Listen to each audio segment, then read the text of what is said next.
सप्तम वार्षिक विश्व शांति शैव महायज्ञर कलश यात्रा अनुष्ठित। नमस्कार, मु सोनाली स्वागत करुछि जी न्यूज भारत को। सप्तम वार्षिक विश्व शांति शैव महायज्ञर शुभारंभ अनुष्ठित हो जाइछि। नियाली ब्लॉक दिवांचल स्थित एकपेरुआ पंचायत पड़सा ग्राम में आज विश्व शांति महायज्ञ पई समस्त देवादेवी को आवाहन उद्देश्य कलश यात्रा अनुष्ठित होइछि। देवी नदी और कंदल नदी मिश्रण क्षेत्र कालख नदी पीठर माँ गंगा को आवाहन सह समस्त तीर्थचल मंत्रित पूर्णकुंभ धरी ग्रामर समस्त महिला झील बोहू युवक मैंने कलश बढ़ाई।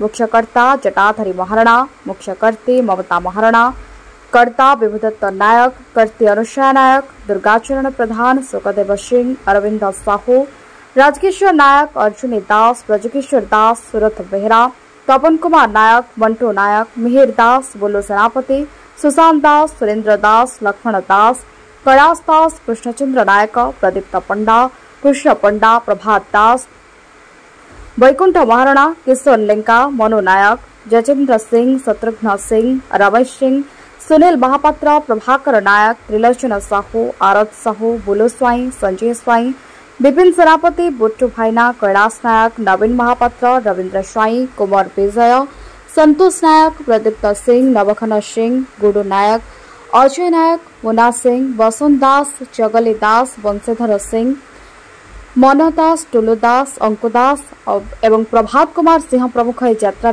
सामिल होते। तेज प्रथम दिवस अंकुरापण, कलश यात्रा, अग्निस्थापन, मंडल पूजा, घट पूजा और द्वितीय दिवस शिव पार्वती विवाह हवन, तृतीय दिवस गौ पूजा हवन और पूर्णाहुति अनुष्ठित हो एवं अष्टप्रहरी हरिनाम महायज्ञ अनुष्ठित हो जाइछि। यह कार्यक्रम को यज्ञर मुख्य प्रदीप्त पंडा और दुर्गाचरण प्रधान परिचालना करथिले। पलासारू दिशोबर महापात्र रिपोर्ट, जी न्यूज भारत।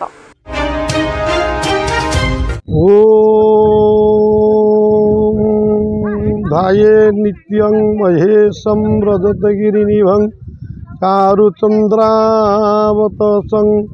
रत्नांगं परशुमगमरं भीतिहस्तं प्रसन्नं पद्मासीनं पणिव्याघ्रं व्याघ्रकृतिव्यासनं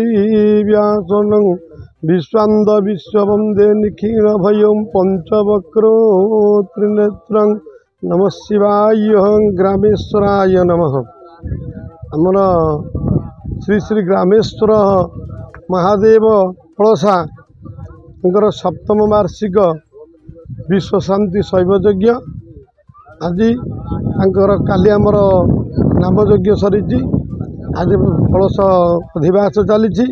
कलश अधिवासर वर्तमान आमर कालख ग्रामर जो स्रोतश्री नदी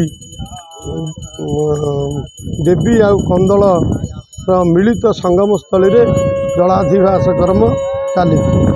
एठू गलापर आमर जलाभिषेक यज्ञ कर्म कार्य चलो। काली आमर शिव पार्वती बह शिव पार्वती वरानुगमन बाटवरण बह तथापर पूर्णाहुति हूँ शीतल षष्ठी दिन पूर्णाहुति दिवस प्रभुंकर नगर परिक्रमा और पूर्णाहुति प्रदान हुए। ये पारंपरिक आज 7 वर्ष चली अच्छी।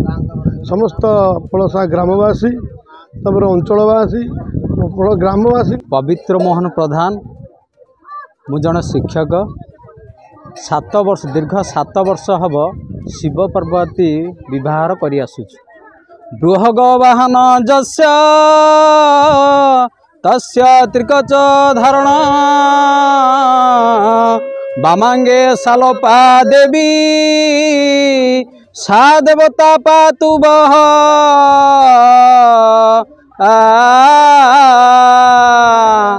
दीर्घ 7 वर्ष हम से शीतल षष्ठी रे शिव पार्वती विवाह करि आसुछु। मु शिवंकर पिता हिसाब रे आ मोर समुदी जी हेबे पार्वती पिता हिसाब रे आमे विवाह करि आसुछु। बहु उत्साह अच्छु। एमती जेते दिन पर्यंत चलिबो मु कहि। सचिंद्र कुमार सिंह ग्राम पड़सा आमर यज्ञ एवं अष्टपहरी आजकू 7 वर्ष है शृंखलित भाव में चलुची। गाँव में 100-150 लोक हे प्रति परिवार कलश बुड़ाई कालख नदीर संगम स्थल रे समस्ते बुड़ौती इठी शृंखलित भाव में ये कार्य गाँव में चली। मुझे विश्वरंजन सिंह मो शिशु मंदिर टीचर ये आमर ये ग्रामेश्वर हूँ प्रत्यक्ष देवता जहाँकि आमर बहुत पुराणा ठाकुर जहाँ आम डाकिले भी से बहुत शुणती। आम जदि कौन कार्य भी आरंभ करूँ ही आग आम से प्रत्यक्ष देवता ही आम आग स्मरण कर ही करूँ। तापर ये यज्ञटा बहुत आडंबरपूर्ण होची। लोक मान भी भाईचारा भी आमर एटा गोटे भाईचारा जहाँकि समस्त मिलमिशी करुचु। तापर आम भगवान पाखे एतिकी आम एमती प्रतिवर्ष हो तापर ये आडंबर हो। मो मिहिर कुमार दास मु जड़े शिक्षक मु सुदूर नवरंगपुर डिस्ट्रिक्ट रु खरा छुट्टी आसी। आम गाँव गोटे बहुत बड़ परंपरा यहाँ रही। आमर गाँव में यज्ञ चलुची बर्तमान 4 दिन कंटिन्यू चलो। शीतल षष्ठी शिव विवाह हम प्रत्येक दिन आमर खरा बेले ग्रामवासी तरफ आमर जी भी सब जहाँ फंड रु दान करुँच बहुत आडंबर होची। आज थी आमर कलश बुड़ा खरा बेल टाइम टा आमर अन्नप्रसाद होची। राति भी अन्नप्रसाद होची ग्रामवासी बाहर लोक भी जी आसुँच। एटा आमर ग्रामेश्वर मंदिर ये प्रांगण भितर बहुत गुड़िए किसी कार्यक्रम आयोजन होची। जो 4 दिन होची आमर भजन कीर्तन नाम संकीर्तन होची यज्ञ होची पूर्णाहुति होची। बहुत आमर साधु सन्थ मैंने भी आसी प्रत्येक वर्ष चलती। यहाँ हो गला आज की पाखापाखि 9 वर्ष हो गला। आमर हूँ पलसा गाँ नियाली ब्लॉक पलसा 1 ग्राम पंचायत रे एटा गोटे धार्मिक अनुष्ठान। आम धार्मिक भावना आमर सब रही। आम ग्रामेश्वर को विश्वास करूँ ग्रामेश्वर को भक्ति करूँ। यहाँ आमर जहाँ भी मानसिक हुए सब पूरण हुए ग्रामेश्वर पाखे। आम जुआड़े भी जाऊ जो कार्यक्रम में प्रथम ग्रामेश्वर पाखे गोटे मुंडिया मारिक जाऊ। तेणु आमर से सतनिष्ठा भावना रही अच्छे और भक्ति भाव रही अच्छी। ये कार्यक्रम एमती चलो आग को अनिर्दिष्ट काल पर्यंत आ समस्त ग्रामवासी साहाय्य सहयोग सब रही अच्छी। एमती आज कार्यक्रम प्रति वर्ष चालू रही आम खुशी सहित पालन कर चलू। मो ना जटाधारी महाराणा घर पलसा। आम पलसा 7 वर्ष है 19 मसीहा ठारू शिवंकर यज्ञ चली अच्छी एवं नाम अष्टम प्रहरी नाम यज्ञ ये यज्ञ चली अच्छी। ये यज्ञर 7म वार्षिक वर्ष ए वर्ष पूर्ण होउछि ये गाँव समस्त ग्रामवासी बृंद एथे पुण्य सहयोग सहित काम हासिल कर। मु तो 6 वर्ष करता अच्छी। गोटाए वर्ष मो बापा एक्सपायर करते नथिले 6 वर्ष ले कथा अच्छी। आ कर्तिक ना हला ममता महाराणा मो ना जटाधारी।